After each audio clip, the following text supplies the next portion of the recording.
আসসালামু আলাইকুম বন্ধুরা, আজকে আমি আপনাদের সঙ্গে শেয়ার করব একটা আমড়ার সরষের রেসিপি।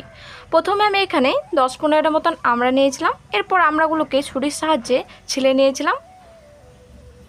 এরকমভাবে আমি সব আমড়াগুলোকেই ছিলে নিয়েছিলাম।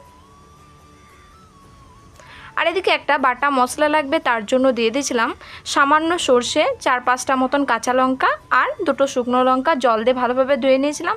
আর যে আমড়াগুলো ছিলে নিয়েছিলাম ওগুলো ভালোভাবে জল দিয়ে ধুয়ে নিলাম।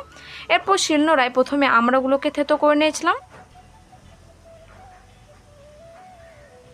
আমড়াগুলোকে ভালোভাবে থেতো হয়ে গেলে আমি তুলে নিয়েছিলাম। আমড়াটা একদম থেতো করলে চলবে না, সামান্য থেতো করলে হবে। এরপর আমি সরষেটাও বেটে নিয়েছিলাম।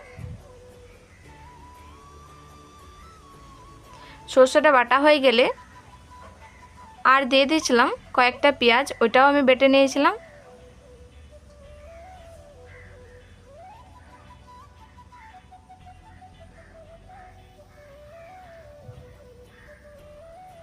এরপর কড়াইয়ে সামান্য তেল দিয়ে দিলাম।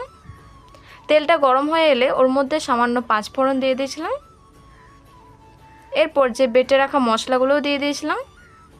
বেটে রাখা মশলাটা দিয়ে কিছুক্ষণ কষিয়ে নিয়েছিলাম। এরপর ওর মধ্যে দিয়ে দিয়েছিলাম সামান্য লবণ আর সামান্য হলুদ গুঁড়ো, সামান্য লঙ্কার গুঁড়ো। এগুলো দিয়ে আমি 2 মিনিট মতন মশলাটা কষিয়ে নিয়েছিলাম। মশলাটা কষানো হয়ে গেলে ওর মধ্যে আমি থেতো করা আমড়াগুলোকে দিয়ে 2 মিনিট মতন কষিয়ে নিয়েছিলাম। এরপর ওর মধ্যে দিয়ে দিয়েছিলাম সামান্য জল।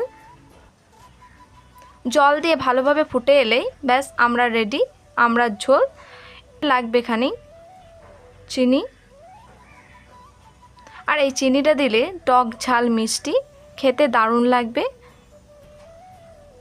মুখে রুচি যাদের নেই, এরকমভাবে একবার আমড়ার ঝোল করলে খেতে দারুণ লাগবে।